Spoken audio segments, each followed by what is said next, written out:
Bonjour à tous, mesdames et messieurs, bienvenue une fois de plus sur Gueule Afrique Télévision. Nous sommes la télé panafricaine à la une aujourd'hui, mesdames et messieurs, un jour aussi qui va permettre aux Congolais de suivre la prestation des non-léopards event. Ils vont se produire à Brazzaville, ça sera face aux Alangues nationales de la Guinée équatoriale. C'est un match comptant, mesdames et messieurs, pour les éliminatoires de la CAN, de cette spécialité, la CAN de moins de 20 ans. Et les léopards de la République démocratique du Congo sont en train de jouer la phase zonale parce que nous sommes dans l'INIFAC. C'est cette zone justement qui regroupe les pays membres de l'Afrique centrale justement qui vont aussi qui se disputent justement ces éliminatoires. Nous avons les Cameroun, les Congo, Brazzaville, la République centrafricaine, la République démocratique du Congo, mais également la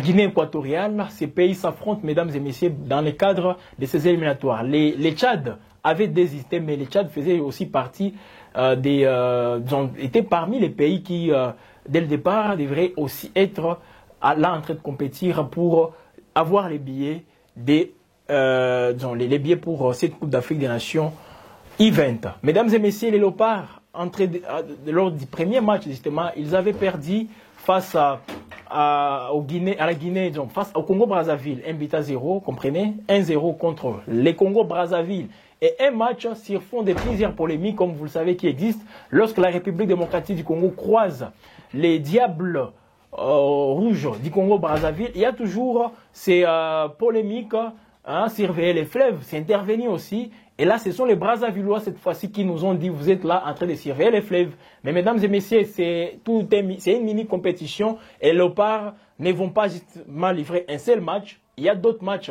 qui vont aussi intervenir. Voilà donc, contre la Guinée équatoriale, la victoire est obligatoire pour les léopards. Enfin de bien se lancer, enfin voilà, de gagner un match et puis avoir les points dans cette mini-tournoi. C'est très important, voilà pourquoi il y a toujours cette mobilisation. Les ministres lui-même qui avaient justement effectué un déplacement pour assister les léopards. Les sélectionneurs des léopards les seniors Sébastien Desabre et à Brazzaville pour aussi apporter un soutien à ces léopards. Non seulement un soutien, mais voir s'il y a des jeunes qui peuvent aussi, pourquoi pas, bien se produire et peut-être dans les jours à venir être appelés dans l'équipe senior de la République démocratique du Congo. Voilà, mesdames et messieurs, un match très capital pour la République démocratique du Congo. Il ne faut pas tout simplement être mobilisé. Lorsque ce sont les léopards messieurs, les léopards seniors, il ne faut pas tout simplement se mobiliser lorsque ce sont les léopards A' ou les locaux. Il faut se mobiliser pour ces léopards, soit des juniors, voire même les espoirs. Il faut toujours se mobiliser pour qu'ils fassent aussi un très bon résultat. Moi-même, j'avais vu les matchs à Brazzaville lorsqu'on avait perdu par 1-0. Moi-même, j'avais à suivre ces matchs. C'était aussi important de voir ces jeunes se produire à Brazzaville, comme vous le voyez directement sous ces images. Ce sont les léopards justement qui se produisaient contre les Diables rouges du Congo-Brazzaville. 1-0, on avait perdu et là c'était nous qui étions censés justement surveiller les fleuves. Alors c'est à nous de nous réveiller directement et pour voir comment est-ce qu'on peut avoir les billets. En face, il y a des pays aussi qui jouent un football de haut niveau, que ce soit les Cameroun, que ce soit même la Guinée équatoriale, mais nous pensons cette fois-ci que la RDC, comme c'est un grand pays, footballistiquement parlant, nous allons encore une fois faire un très bon résultat. Inch'Allah, en tout cas, restez tous mobilisés pour suivre ces matchs. C'est donc aujourd'hui, dans l'après-midi, que les léopards vont donc se produire face aux Alangues de la Guinée équatoriale. Voilà, mesdames et messieurs, un autre élément, parce qu'on ne peut pas parler de léopard, l'actualité reste toujours aussi dominée par les problèmes qu'a Chancel Mbemba aujourd'hui avec son club de l'Olympique de Marseille. Cette semaine, les joueurs s'est entretenu avec la direction phocéenne. Quand je dis la direction phocéenne, donc la direction de l'équipe de Marseille. Et dans cette discussion, mesdames et messieurs, la direction veut aussi sanctionner Chancel Mbemba. Chancel Mbemba serait en voie d'être sanctionné par la direction de Marseille. S'ils n'arrivent pas à obtenir un licenciement, ils sont en train de vouloir les sanctionner en touchant même sur son salaire. Donc, son salaire, il sera privé de son salaire pendant quelques mois parce que les joueurs, comme vous le savez, est là, il ne joue pas. Il avait refusé justement d'être transféré. Il veut justement achever son contrat avec le club de Marseille. Et pendant ce temps, la Ligue de football professionnel, elle, avait plutôt demandé à Marseille de réintégrer les joueurs dans l'équipe professionnelle où il peut avoir la possibilité de s'entraîner. Alors, jusque-là, on ne peut pas dire que c'est un pari gagné pour les joueurs parce que les menaces planent toujours sur lui. Alors, des voix s'élèvent pour contester les traitements que la direction de l'équipe de Marseille réserve à Chancel Mbemba. C'est le cas de l'ancien sélectionneur des Léopards de la République démocratique du Congo, Claude Leroy, qui est monté au créneau en fustigeant ces traitements. Il ne comprend pas comment un joueur comme Chancel Mbemba, qui n'est pas problématique, qui n'est pas aussi trop exigeant, on peut lui réserver un traitement pareil. Il s'est exprimé et il n'a pas compris comment est-ce quelqu'un comme Pablo Longoria, lui qui est le président de Marseille, peut traiter Chancel Mbemba dans ce sens. Et privilégie beaucoup plus l'argent au lieu de voir aussi l'humain qui est Chancel Mbemba. C'est que Claude Leroy a essayé un peu de dire, mais Chancel Mbemba reste toujours calme et veut terminer son contrat dans les clubs de Marseille. Donc le voir jouer, ça reste toujours très probable qu'il ne joue pas cette saison. Mais moi je le disais, s'il trouve cette chance d'être réintégré dans l'équipe et qu'il participe aux différents entraînements avec l'équipe première, nous espérons que Chancel Mbemba peut prouver de son talent et l'entraîneur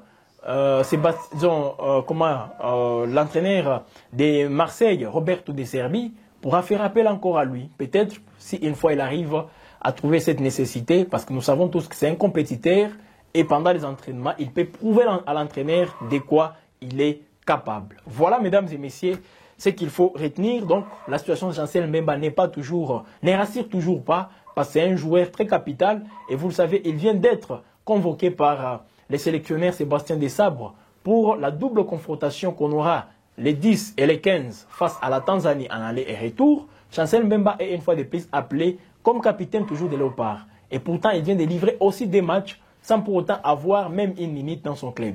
Il a joué contre la Guinée à Kinshasa. Il a également joué contre l'Éthiopie en Tanzanie. Et dans tous ces matchs, ses interventions étaient irréprochables. Il a fait une très bonne prestation. Et s'il continue comme ça, donc c'est pas pour rien que l'entraîneur, dont le sélectionneur Sébastien Desabre vient de les convoquer. Donc c'est un joueur qu'il faut toujours suivre, que ce soit en équipe nationale, voire même en club. Un club où il n'est pas toujours en bon terme avec sa direction et l'entraîneur ne l'appelle pas parce que quand la direction n'est pas d'accord avec le joueur, c'est difficile même pour que l'entraîneur puisse vous convoquer.